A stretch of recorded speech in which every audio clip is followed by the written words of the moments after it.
Hey, Maureen, welcome to the show. I'm so glad that you're here. Thank you so much, Shelley. I'm so honored to be here. Awesome. Yeah, so why don't we just jump right in and have you tell us how you started your amazing journey in tech that we'll hmm totally get to. Yeah, thank you. So, my tech journey dates back to when I was getting started in campus. I mean, after high school, and then I chose computer science to go and do it. But what really inspired me, or what motivated me to do computer science, was there was a time I wanted to create my email address. That moment after high school, where email is very important. So, my mom and I went to a cyber cafe in the nearby area, and the price of creating an email address was about 350 Kenya shillings. So by then, as someone who was just off high school, I felt like that was a lot of money just to create an email address. So I was thinking to myself, like, why is creating an email address so expensive? So I wanted to go to campus and learn about this rare machine in my village and try to explore opportunities within it, and maybe later on create other opportunities to my people back home. So that was the driving factor back then. And later on, I got started to into computer science as a course. So that's what I enrolled for. And after getting started is when I discovered creating an email address is not very difficult. Why was it so expensive? So this kind of motivated me to keep on doing whatever I was doing. But by then, our computer class, we were doing like different units, the algorithms, software engineering, network engineering, and things like that. So I felt like what I really wanted by then was network engineering, because software engineering, I felt like it was so difficult. The lecturers were teaching us how to code on a piece of paper, and I was like, I'm not understanding these things. How are they even working? So I told myself that okay, I'm into computer science, but I don't want to do software engineering. After all, after campus, I'll major on network engineering since it doesn't involve more coding and things like that. But then, what changed my mind was during the end of campus, where people get to do their final project, and you present to your lecturers and then they review, and then is when now you can be able to graduate. I think that's how is it over here. I'm not sure how is it over there. So yeah, so that's when now I got interested. I think maybe it was peer pressure, because most of my friends were developing awesome apps, web apps, mobile apps. So I kind of thought to myself, what can I really build? Over the past 4 years, I was not actively coding. So what can I really do? So that's when an idea came to me. Of now building a mobile application. So I didn't have like so much knowledge in mobile, but I felt like if I try it out and see the changes within my phone, then it would be like great. It would be a great experience. So that's when now I got started with the Android development using Java. But a friend was coaching me to learn like the basics and the steps on how I'll be able to do that. And interestingly, that's when now I came up with an e-tailer application, an app that connects tailors to clients through their mobile app. So that's the journey of, or rather, how I got started into tech. And yeah, that's how I got even started into mobile. That's amazing. Yeah, the whole paying for an email Uh-huh. address thing, I feel like, before Hotmail and before Gmail Mm-hmm. and stuff like that, you had to pay for AOL. Um, Yeah. and, or I think we started out with like Yahoo, which was free. I Yeah, can't remember, but yeah, I do remember a time where you had to pay for an email address, but it was nothing like $300. That's crazy. Or, in it's like your over here currency. it's like someone like creating it on your behalf, so you have to pay them for the service.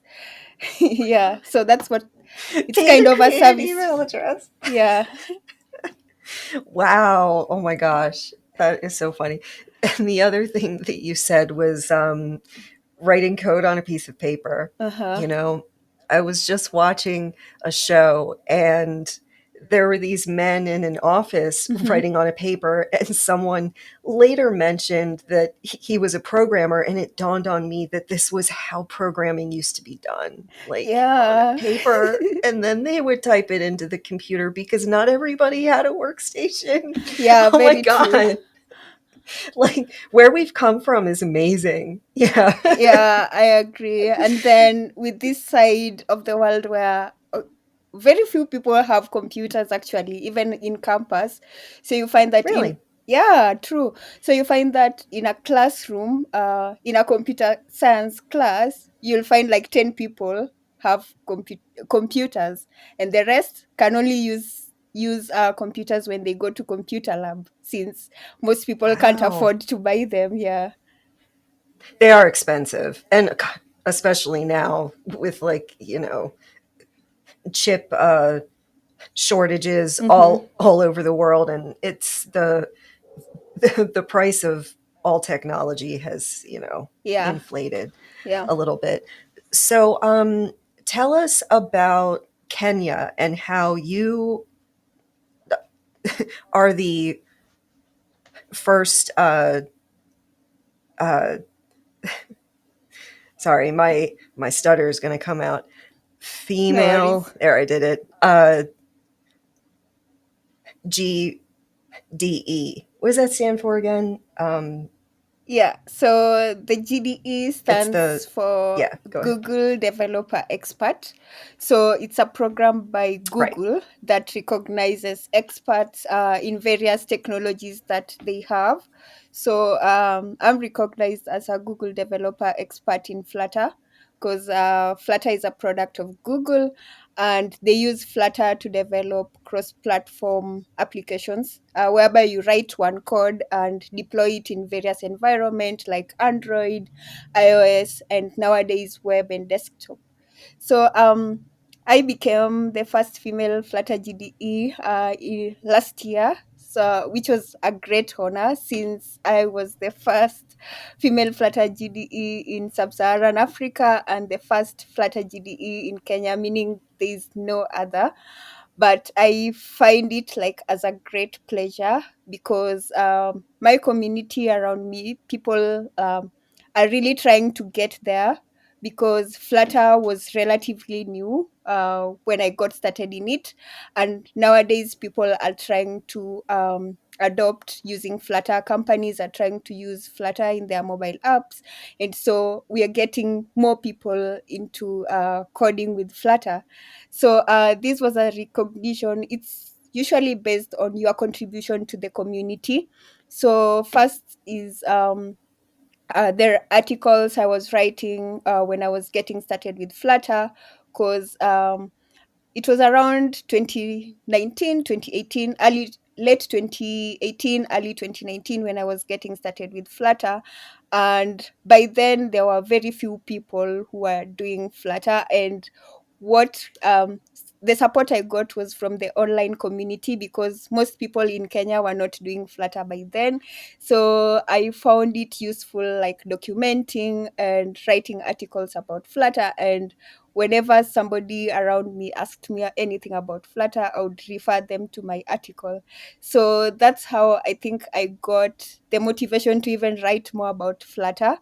And over the years, I was contributing to various things, developing apps with Flutter, writing articles, open source contributions. And I think collectively, all these um, add to the GDE role. So that's when now I got nominated into the program, and then I did the interview and successfully passed it. That's amazing. And that is not an easy feat. So congratulations. That is just uh, the first female GDE in all of Kenya. Yeah, in the Flutter category. Right. Yeah, still, Yeah. but yeah. Um to be the first, Mm-hmm. anything, Mm-hmm. you have set the stage for others around you to, you know, view you as a role model. Mm-hmm. Is that scary to you, or is it wonderful? I In between. yeah, it's in between because partly I feel motivated. I feel so many people reach out to me on how they can also be a GDE and things like that. On the other side, I feel like there's so much expectation as a GDE, especially when somebody asks you a question that you don't know. So you kind of feel like you're trying to scratch harder to help them. So that's the challenge. I think maybe partly not being so confident in self that you are a GDE and now you can handle anything. So I kind of feel like as much as I'm a role model to people, other people, when somebody asks me a challenging question, I find it like that urge to help them get it right as well. Yeah, absolutely. I've had many presentations at conferences that Uh-huh. were like really, really technical. And then afterwards, people would ask me even more technical questions. Mm-hmm. And I would just pull answers out of the air, like, and they were somehow correct. So, Uh-huh.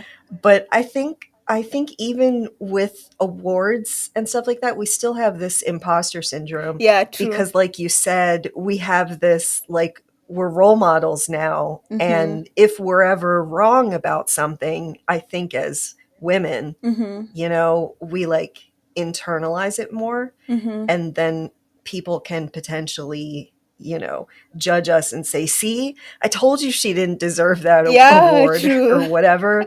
Do you feel that? Yeah. Has anyone ever challenged your credentials at all?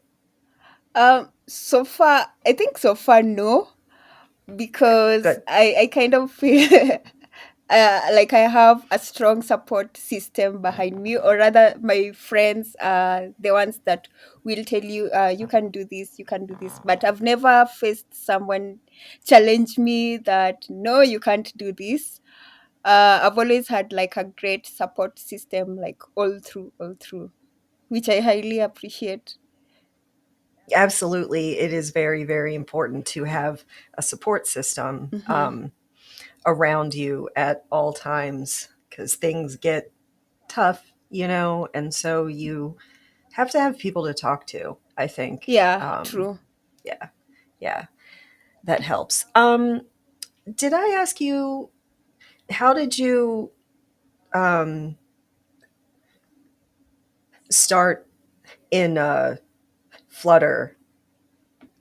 Yeah, so how I started in Flutter was actually towards the end of 2018 when I attended a conference because initially I'd started on mobile development, but I was specifically doing Android with Java. So I attended a conference in 2018 and somebody was presenting about Flutter and he was saying that it's cross platform. You write one app and deploy it on Android and iOS. And I found it interesting. So when I was looking for an internship opportunity, like around that time, I found someone through the conference still. He was asking, what am I really doing at the moment? And I told him I'm looking for internship opportunities. So he told me I can go to their company and try to do like internship there. So that's where he introduced him because I told him I'm passionate about mobile and that's what I want to do, like to further on doing. So he said that yeah, we can do it. So it's funny that he introduced me to Flutter with no Flutter knowledge. He's a backend developer, and being that I was interested in Flutter, so we were using online documentations, online resources. So he was guiding me through the journey on how to get started with Flutter with no basic Flutter knowledge, because up to now he's not doing Flutter till. So that's how I got into Flutter. And the funny bit about it is I asked him like how was he able to teach me Flutter with no Flutter knowledge, and he told me that once you have like the foundations of other programming languages, you can always navigate or rather translate from one language to another without actually knowing that specific language. Yeah, true. And as mentors and role models, often people will ask me about, like, Angular or something that I'm not really, like, I've touched it, but I'm not an expert, and Mm-hmm. I can point them to resources. Mm-hmm. Like, I'm not going to teach them myself, but I can help them out that way. And it Ah, sounds like you had nice. that too. Yeah. Yeah. It's hard sometimes when people have interests that are still coding, but now there are so many different like Yeah. frameworks and languages and architectures, tech stacks, and all of that stuff. I'm sorry, I'm going like way off the script that I gave No you, worries. It's but okay. yeah. So mobile, I haven't touched it for apps. I have created two games that I've Ah, ported to mobile, nice. so there's that. Yeah, but apps wise, like, what's kind of the process to create an app? I don't even know. I'm just curious myself. Yeah, so the process I usually use is just creating design prototypes. I'm not really good in design, but if I'm doing my personal projects, I'm forced to do them. So creating like either paper prototype, and then like to put down the idea, and then transferring this to Figma. Then after, Figma. Okay. yeah, so for Figma I use it to now create the flows, homepage, login page, registration page, to the rest. And then from there is now when you can get started into the actual coding. So on my case I use Flutter.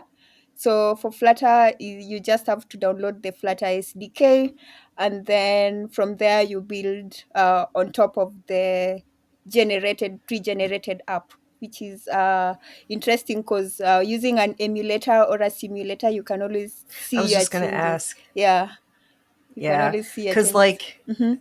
how would you test your code on every single phone?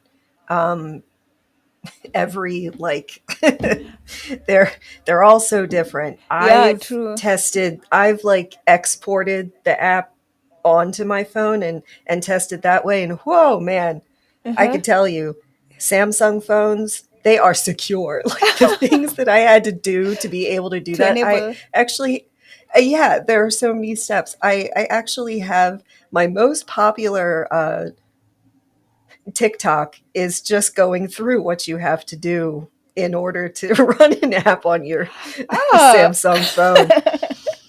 Has like 11,000 some views. I That's don't a know why lot. that one that one resonated with people, because that's It's how quite hard it actually is it's to quite understand. difficult to know how to, I mean, to figure out how to run your app, especially on a Samsung phone.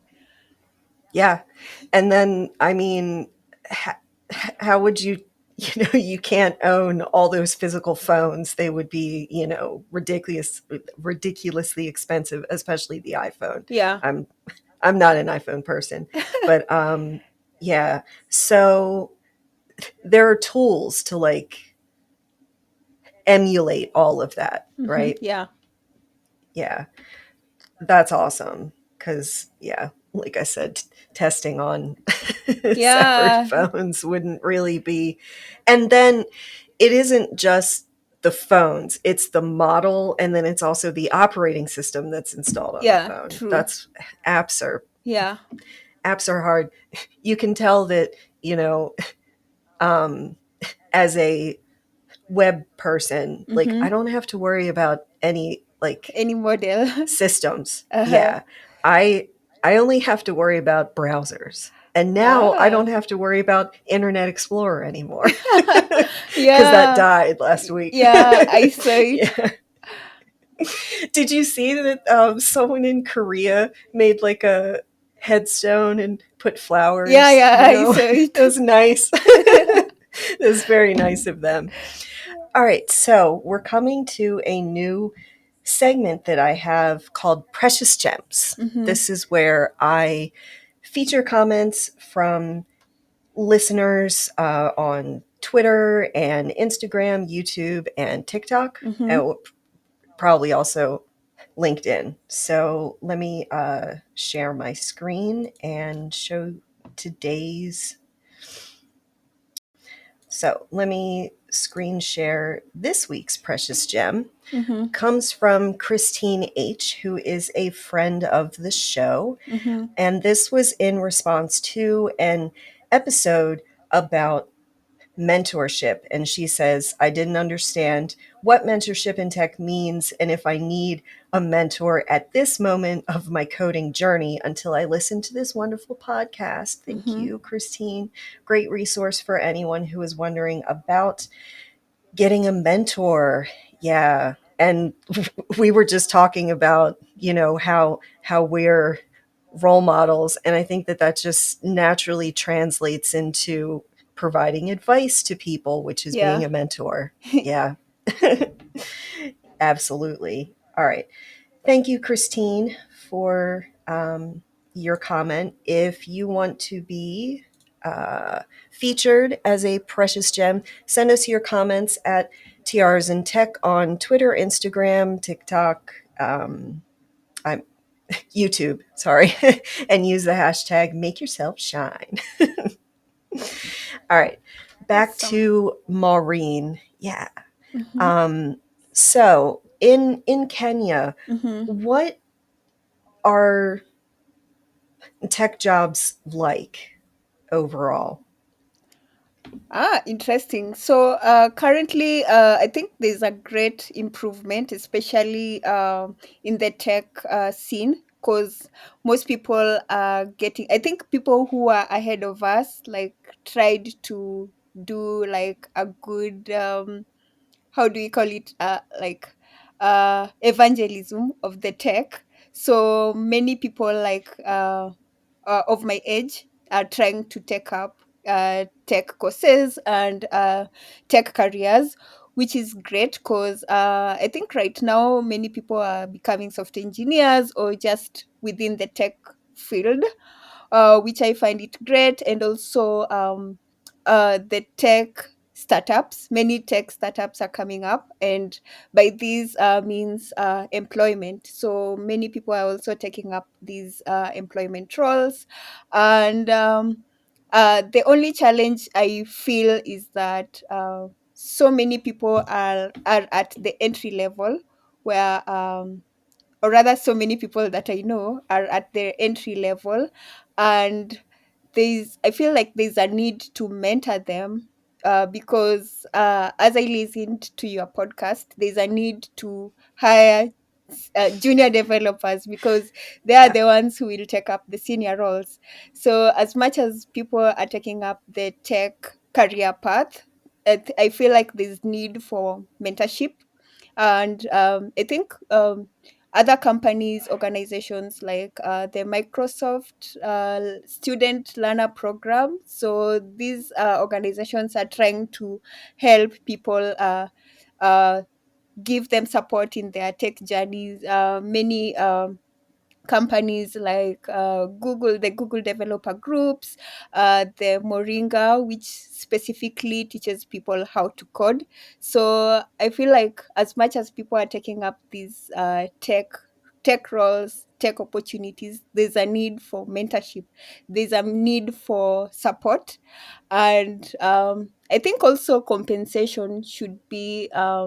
like companies should embrace compensating these developers well, because so many people are taking up these roles, but some companies are actually paying off well, but some are still not paying the market standard. So you find that somebody gets frustrated on why they even got started into tech and things like that. But nowadays I feel with the remote work and things like that, other companies, US based companies, the Europe based companies are trying to hire from Africa, which is a great improvement, whereby you can work for a US based company while you are in Nairobi or anywhere within the country.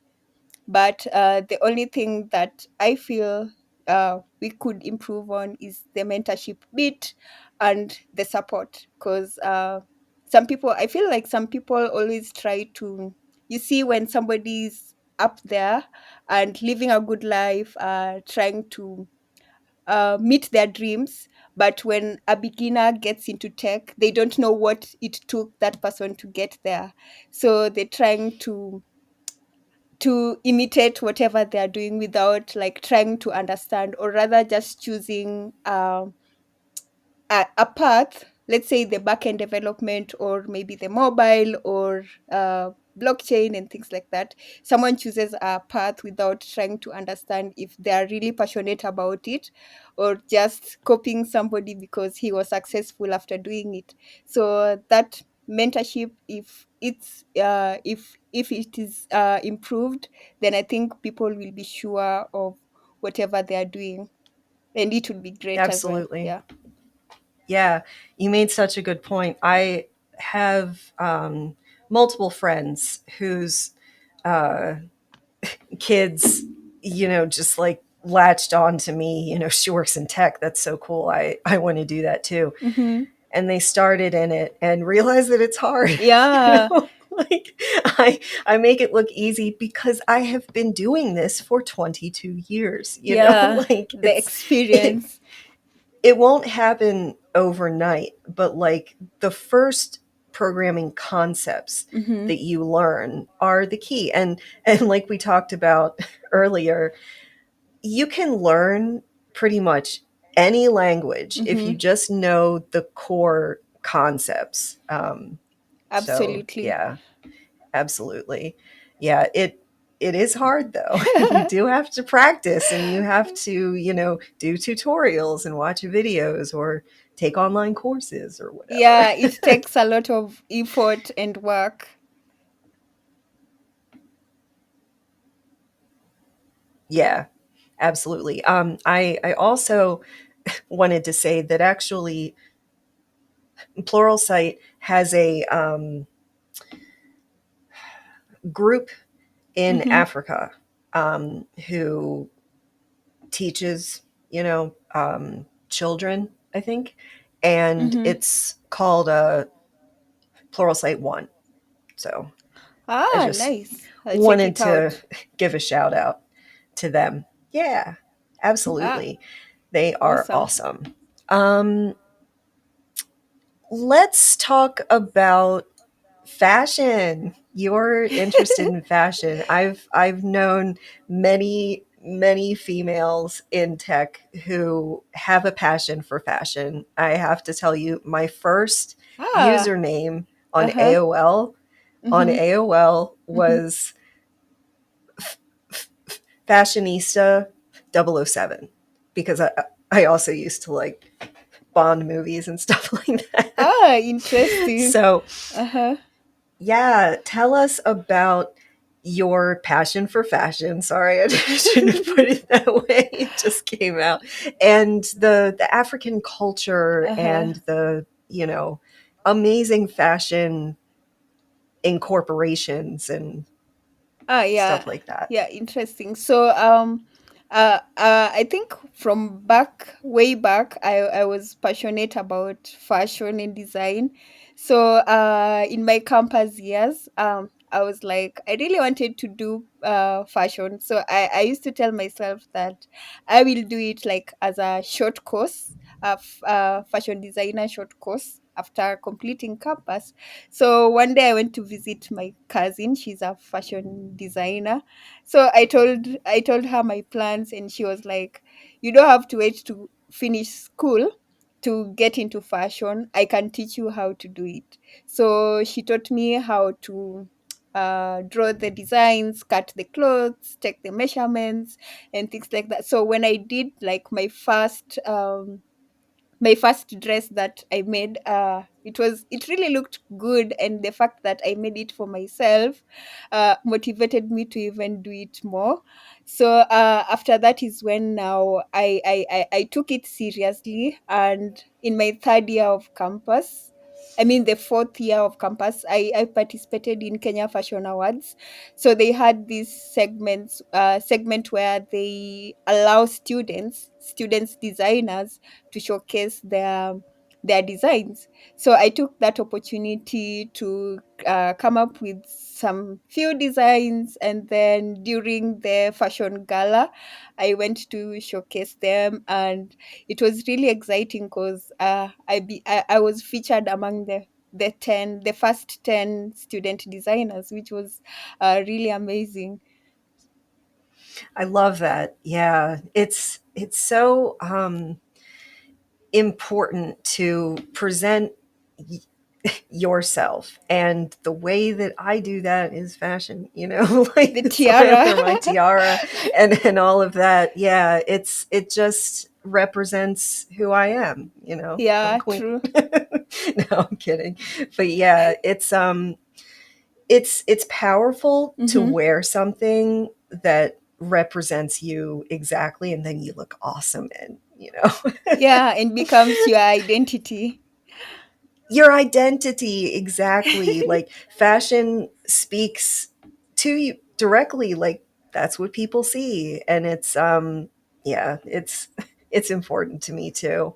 I feel like oh, right, so in school I actually, like, every paper Mm-hmm. in college, Mm-hmm. I did a lot of courses on business, Uh-huh. right? And so the companies I always chose to research and write about were like fashion companies. Ah. So yeah, I have a lot of papers in my closet somewhere where I wrote about, the first websites of these companies and stuff like that. But Ah, interesting. yeah, I am into the fashion. Yeah. Yeah, and I um was actually thinking, like during my campus, before I completed my campus, before I got into the tech world. So I was thinking to myself, is it really possible to get like to do maybe a master's course in fashion and tech? So yeah, so but I've not really found like a specific field that's covers that, unless you have them in mind, that covers both fashion and tech. I don't have one in mind, but Uh-huh. you could make it yourself. Yeah, Just true. saying. That's how I roll. When something isn't there for me, I'm just like, well, if it isn't there for me, it probably isn't there for a lot of other people. So I'm just gonna do it. Yeah, yeah. I think that's Yeah. that's a good way to motivate yourself to do something. Yeah. Exactly. And it always helps other people too. Uh-huh. You're answering a problem Mm-hmm. in the world. So yeah, I would strongly encourage that you make something that, you know, combines your two passions in life. Yeah, Yeah, I'll really think about it. awesome. Um, so, what advice would you have for anyone who is interested in tech as a career? Ah, awesome. So my advice would be first of all, try to figure out what you're passionate about. And I think one mistake people make at the beginning is being all over the place without trying to have like a specific focus or a goal. So if you're passionate about something, now try to dig deeper into whatever you are passionate about. So if it's backend development, or if it's mobile development, front end design, because tech is wide. And by that, after finding your niche, now try to improve on it. Be the best person within the field, that in such a way that if they're looking for a backend developer, you are the first person that comes to their mind. If they're looking for a Flutter developer, you are the first person that come to mind. So after doing that, build on it and don't get comfortable, because technology is growing. We see that Explorer was shut down last week. So be Yep. on the look and try to ask questions. Don't hesitate to reach out to people if you're looking for a mentor, and even opportunities to even volunteer, partner, working on open source projects, answering questions and things like that, because by then you grow your tech knowledge, and you also get friends out of that. Absolutely. I am telling people like so often how many communities there Mm-hmm. are now. And when I started in tech, not only were there no communities, there Mm-hmm. was no Stack Overflow. So Ah. if I had, yeah, I know, right? If I had a problem, I either had to talk to a physical person, Mm-hmm. because well, I'm not that old. So chat existed and like Mm-hmm.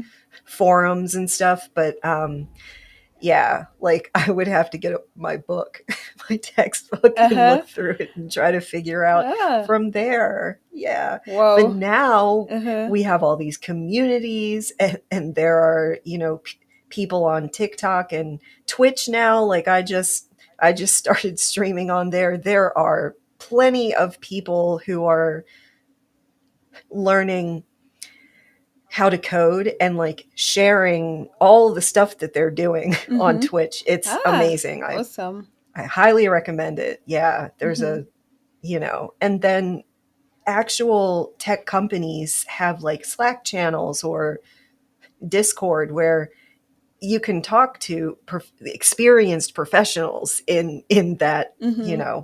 technology, and just join as many as you can. I'm on like 20 Discords. Wow, 20 is a lot. Yeah.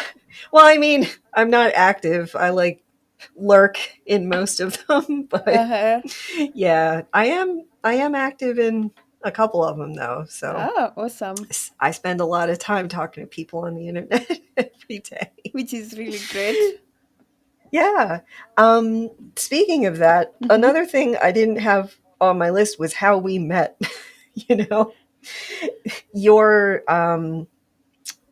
group, or your, initiative to just be inspirational to, you know, Mm-hmm. other women very similar to me. And I think it was on Instagram, right? To start, that Yeah. we just struck up a conversation. Tell us, you know, about your group and your podcast. Ah, awesome. Thanks. Uh, Actually, thank you so much for replying, because when I actually am the one who DM'd you, Mhm. because I was seeing it was on Twitter. So I was seeing some of your posts, and I felt like this would be a remarkable woman to give a shout out to. So I reached out to Aw. you, asking if we could give you a shout out, and you responded almost immediately. So that was highly appreciated. So the platform is called Tambua Women in Tech. So Tambua is a Swahili word which means to recognize. So how I came up with it was early last year. So I was kind of thinking that we usually have this cycle for especially if someone is getting started with tech. You get the training, you get the mentorship, you get the support for resources, and then you start sharing your content, you start mentoring others, you start volunteering. So I came to think of it like, what next after mentorship, after doing all those that your mentors were telling you, you can do this, to get like that, to build your personal branding and things like that. So what next after that? So I felt like, some people reach the mentorship, I mean the stage where they mentor others, but then they don't feel like their efforts are being seen. So I felt like, it's good now to recognize these women who are really doing a great job by giving them a shout out for the work that they're doing in the tech ecosystem. So that's how the journey started. And we give shout outs to women in STEM like worldwide. We are not limited to any specific region. And it's great because I've really learned a lot from that, and from the circle, like from the network of people who we've given shout outs to. Personally, I've also learned a lot from them, a lot from the content that they're sharing, a lot from whatever just general post that they're sharing all over Twitter, Instagram, or even LinkedIn. So yeah, that's the journey. Yeah, and it's amazing. Your posts are so inspirational. That's Uh-huh. why I answered immediately because, you know, I get a lot of messages. Yeah, true. But I can very easily tell if Mm-hmm. it's like a kindred spirit that Mm-hmm. I need to, meet and converse with and be Uh-huh. friends, you know? Yeah. Yeah, and I'm also passionate about connecting people around the world. Mm-hmm. The best experience in my life that changed my views of everything was traveling the world. Mm-hmm. I've been to all over Europe and China and Ah, just, nice. tons of places and experienced all of this good culture. And as I told you on my episode of your podcast, that, Mm-hmm. the food, Yeah. that's always what that's always my key takeaway from different cultures. Ah, nice. So you should add Africa to your list and come to Nairobi. Yes, absolutely, absolutely. Like I've had African food, but like here, so I Ah, nice. it's probably not like authentic, because here, like I will tell you, you Mm-hmm. travel anywhere else in the world, nobody's food is as salty as America's. Ah, really? you know, yeah, our food is way too salty, just way too much, and like I've had amazing food in other countries Uh-huh. without so much salt. So, Ah, I think I come on, should America. I should experience that as well. Sure, yeah, have a cheeseburger here. That's my favorite thing. Ah, nice. Yeah. Um, yeah, so we are getting to the end of this episode. I Mm-hmm. was trying to think of other things, so I could make it longer. But yeah, tell us where people can connect Mm-hmm. with you, and promote yourself and your work. Ah, nice. Thank you. So, to get in touch with me, you can reach out to me via LinkedIn, just as Maureen Josephine. On Twitter is Maureen Josephine, but the handle is at j_akelo. I don't do so much tech posts on Instagram, so if somebody is interested in my tech side of things, if you follow me on Instagram, maybe you won't you won't be like you won't meet your expectations. Aside from that, you can follow our shoutouts page. It's just women in tech shoutouts, in all platforms: LinkedIn, Instagram, and Twitter. And then yeah, so we also do the fireside chats. I mean, like having a chat with people who we gave shout outs to, just to understand like how their journey was, and what motivated them through the journey, and they can also inspire others. And yeah, that's it. That's a lot. Yeah. Good for you. Yes, Maureen, thank you so much. This was an absolute pleasure. Yeah, thank you so much. I'm really honored to be your guest today. Awesome. If you want to support us, please like, subscribe, and share this episode with your fellow gems. Let me know in the comments what other topics you would like me to cover, and follow Tiaras and Tech on social media and use the hashtag MakeYourselfShine. Thanks for watching or listening, and have a great day.